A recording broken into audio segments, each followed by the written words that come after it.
The last week of the regular season is pretty much wrapped up at this point. It's time to start looking for district champs and playoff implications. We'll see how that slightly complicated District 2 6A ended up shaking out and journey around the rest of the basin to see which teams were crowned the kings of their leagues. All right, let's start with one of those 6A district deciding games for our game of the week. It's Midland High and Permian over at Ratliff for the regular season finale.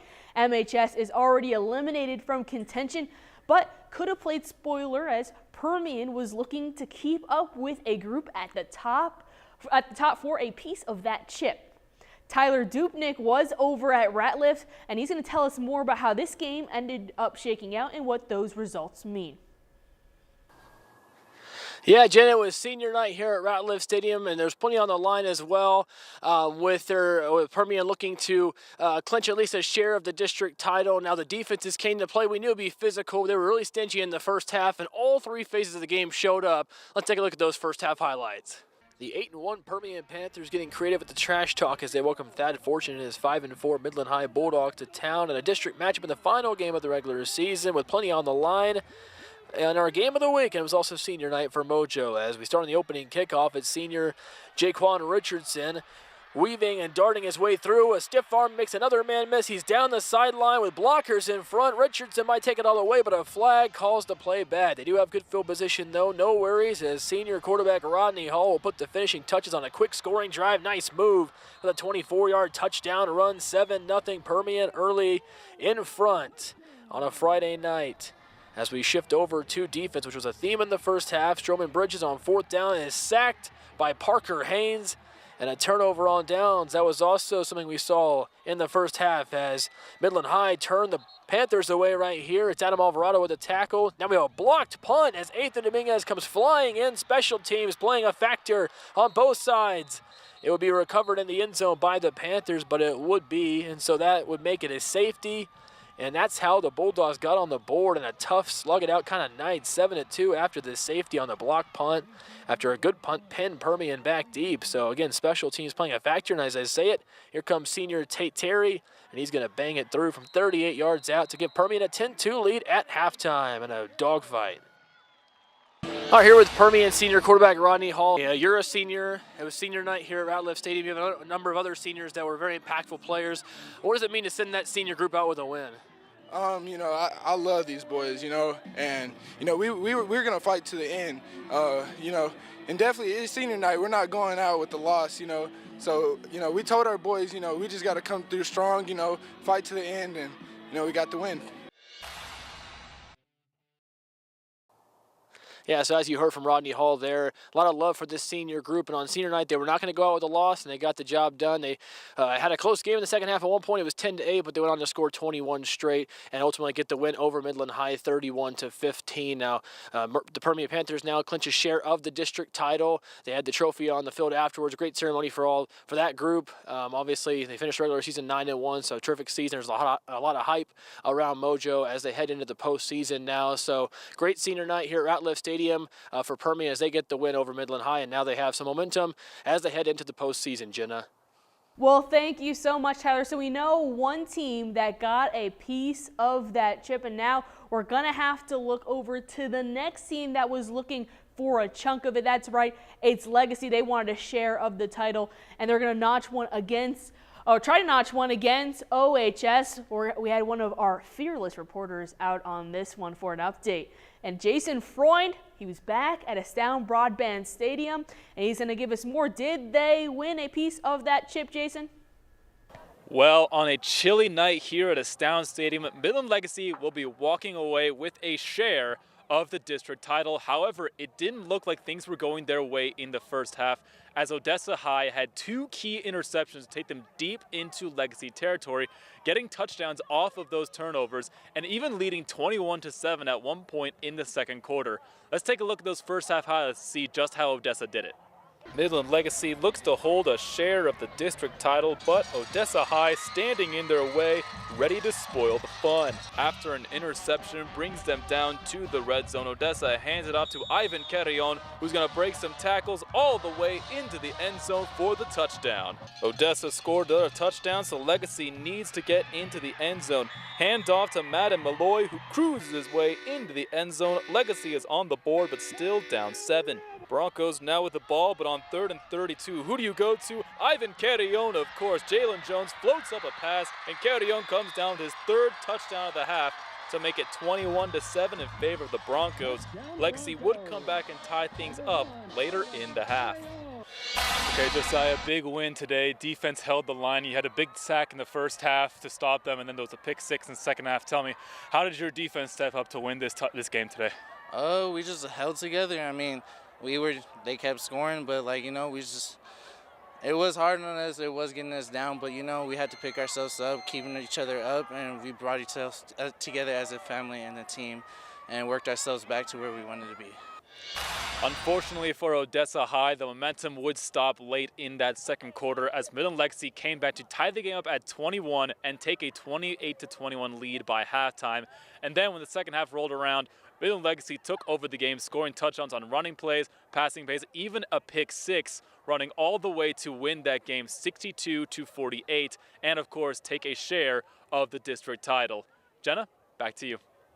Thanks, Jason. The action only continues with a few more games, including a few basin battles, and it's Andrews and Big Spring. And then tune in for coverage of top 10 six-man football for the district title in the game that's Rankin and Garden City. Stay tuned.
Welcome back to the regular season finale edition of Overtime, with playoff spots and seedings still up for grab.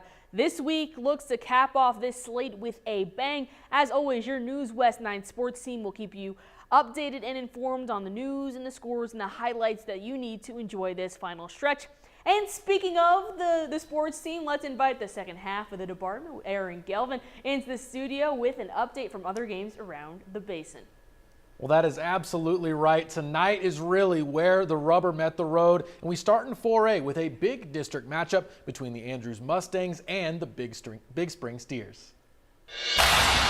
Both teams were 5-4 and 1-2 in their district. Head coaches Tom Harvey and Cannon McWilliams were both looking for an important win to move up in the standings. Both teams were also looking to get back in the win column after losses last week, and let's see what went down tonight.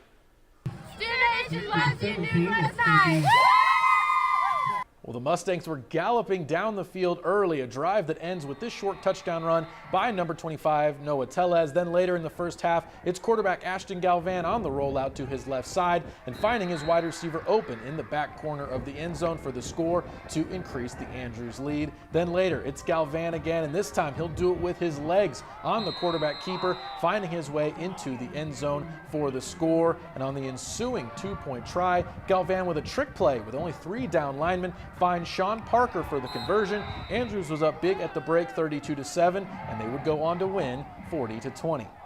And now let's move on to 3A ball and over to Stanton, where the Buffaloes hosted the Idalou Wildcats. It was senior night for Stanton, and they wanted to end their season on a high note.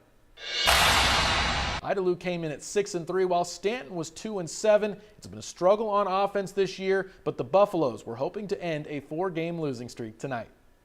Important game in this district standings for Idalou, and the Wildcats would find the end zone early on this rushing touchdown by number 2 right up the middle. But the Buffaloes would have an answer on the ground as Jake Benedict calls his own number and scores, barreling his way into pay dirt to put points on the board for Stanton. The Wildcats on the move again and looking like they are about to score, but they would be denied by this tipped interception by Jahir Galindo. That's why they practiced the tip drill, folks. Just minutes before halftime, the Buffaloes add on more points with this back shoulder throw to Adam Booth, and he dances on the sideline and skips in for the score. At the half, Stanton with a 2-score lead, but Idalou came back to win this game 56-34. And let's take things back over to Jenna. She's got some information about a huge game on the grass fields of 6-man football. That's right, Aaron. Information is exactly what I have. You didn't think we forgot one of the biggest contests of the week, did you?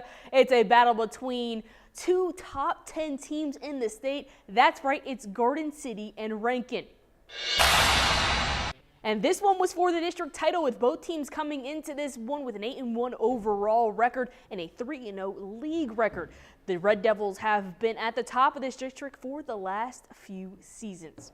Senior night, and the home crowd was ready to see if the Red Devils could repeat as district champs. And it was a good start for Rankin with the ground attack working with ease. Back Barrett Jackson wheels around the outside for the first score of the night to go up by 1 score. Jackson was dominant on the ground, bouncing it to the outside, and now in between the tackles for his second of the evening. The Red Devils were cruising on all fronts in the first half, both on the ground and now through the airs, with Blake Wise directing traffic. And it's a Blake to Blake connection with Blake Bunger on the receiving end of this one. Garden City would get on the board late with John Lopez TD, but Rankin would hold on 28-6 to lead in the half and end up blowing out Garden City for the district championships. And let's hear from Coach. Yeah, I think it's huge. I think these last 2 games we've tried to treat them like playoff games and get our kids to understand the magnitude of each of these games. And you know, going forward, I think it's huge for our kids and their confidence because Garden City's a heck of a football team, man. And so to come away with a win in this one for a district title is big for us moving forward, and we just hope we can carry that momentum through the playoffs. All right, well, we've seen a ton of highlights. Now it's time to decide what teams and players stood out among the rest. That's right, it's top plays. You can be sure to vote on my Twitter account at AlikAJenna for your favorite tomorrow starting at 8:30 a.m. If you don't like what you see, as always, nominations for this honor can be sent in. Let's hop right into the action. Starting in top 10 six-man action, it's the Blake to Blake connection from Wise, directing traffic on the run to Bunger with the grab over the Garden City defender.